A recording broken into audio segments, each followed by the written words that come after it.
જાતીય ગ્રામ ઉત્કર્ષ અભિયાન અંતર્ગત જાગૃતિ કાર્યક્રમ યોજાયો। તાપી જિલ્લાના કુકરમુંડા તાલુકાના બેજ ગામની પ્રાથમિક શાળા ખાતે ધરતી આબા જનજાતીય ગ્રામ ઉત્કર્ષ અભિયાન અંતર્ગત વિશેષ જાગૃતિ કાર્યક્રમનું આયોજન કરવામાં આવ્યું। આ કાર્યક્રમમાં કુકરમુંડા તાલુકા વિકાસ અધિકારી મોહનભાઈ એસ પટેલ, સેવા સદન કર્મીઓ તેમજ ગામના સરપંચ સહિત અન્ય આગેવાનો વિશેષ ઉપસ્થિતિમાં કાર્યક્રમ યોજાયો। અત્રે ઉલ્લેખનીય છે કે ભારત સરકારના આદિજાતિ બાબતો મંત્રાલય નવી દિલ્હી દ્વારા ધરતી આબા જનજાતીય ગ્રામ ઉત્કર્ષ અભિયાન તારીખ 30/10/2024 શરૂ કરવામાં આવ્યું છે। આ અભિયાન અંતર્ગત કુકરમુંડા તાલુકાની 12 ગ્રામ પંચાયતોના આદિવાસી વિસ્તારના લોકો માટે વિવિધ લાભો પહોંચાડવાના થાય છે। આગામી તારીખ 30/10/2025 થી 15/7/2025 દરમિયાન કુકરમુંડા તાલુકાના વિવિધ ગામોમાં ક્લસ્ટર આધારિત પ્રચાર પ્રસાર, જાગૃતિ શિબિરો તેમજ વિવિધ લાભો આપતી કેમ્પ યોજાનાર છે। અભિયાન અંતર્ગત ગામોમાં પાયાની માળખાકીય સુવિધાઓ જેવી કે આવાસ, રસ્તા, પીવાના પાણીની સુવિધા, વીજળીકરણ, આરોગ્ય, સેનિટેશન, પોષણ તેમજ રોજગારના વિકલ્પો માટે કાર્યવાહી કરવામાં આવશે। તેમજ આધાર કાર્ડ, રેશન કાર્ડ, જાતિ પ્રમાણપત્ર, જનધન ખાતા, પીએમ કિસાન સન્માન નિધિ જેવી વિવિધ યોજનાઓના લાભ માટે સ્થળ પર જ કેમ્પ યોજાઈ રહ્યા છે, જેથી વસ્તીધારક આદિવાસી સમાજના લોકોને સરળતાથી તમામ સરકારી યોજનાઓનો લાભ મળી રહે। ત્રિપુરા સુહાસોની કુકરમુંડા તાપી।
हाँ, आज प्राथमिक शाळा बेजમાં જે કાર્યક્રમ રાખવામાં આવ્યા છે, સરકાર તરફથી જે યોજનાઓ ચાલે છે એની જાણકારી માટે અહીં કાર્યક્રમ રાખવામાં આવ્યો છે। સમાજ સુરક્ષા યોજનામાં જે દિવ્યાંગો હોય તેમને સહાય માટે અહીંયા ફોર્મ ભરીને અહીંથી જ આ લોકોની જે કાર્યવાહી કરવામાં આવે છે।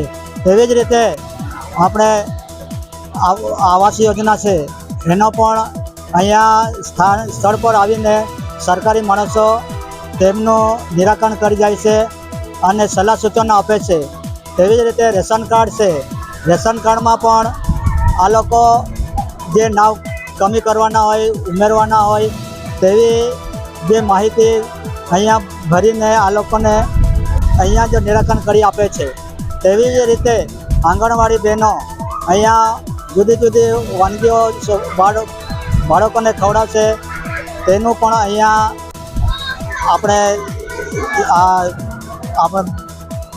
જે માર્ગદર્શન આપે છે એ। હા, અને આપણે આ સરદાર આવાસ છે, હા, આધાર કાર્ડમાં નાના નાના બાળકો છે એમના પણ કાર્ડ બાકી હતા તેનું પણ અહીંયા નિરાકરણ કરી દીધું છે। ડીજીવીસીએલના કર્મચારીઓ પણ અહીંયા હાજર તેઓ પણ માર્ગદર્શન આપીને તેમનું કાર્ય કર્યું છે। તો આ રીતે દર મહિને અમારા પંચાયતમાં કે પ્રાથમિક શાળામાં આવીને આ રીતે કાર્યક્રમ ગોઠવવામાં આવે સરકાર તરફથી, તો અહીંના લોકોને તાલુકા કક્ષાએ જવું ના પડે અને જે લોકો જઈ નથી શકતા તેના માટે અહીંયા આ આયોજન સરકાર કરે એ રીતે અમે સરકાર તરફ આશા રાખીએ છીએ અને અહીંયા કામ થતું રહે. આ તાલુકાએ લોકોને ધક્કા ન ખાવું પડે, સ્થળ પર તેમનું નિરાકરણ થતા રહેવું જોઈએ. અહીંયા લગભગ 5 ગામના લોકોએ લાભ લીધેલ છે. બાલાંબા, બેજ, આમોદા, મૌલીપાડા, પછી મોદલા ને આજુબાજુના બીજા ગામોએ પણ લાભ લીધેલ છે.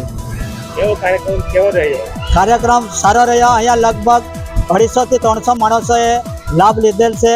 તેમના અહીંયા સ્થળ પર જ કામ થઈ ગયા છે. ધન્યવાદ. હા.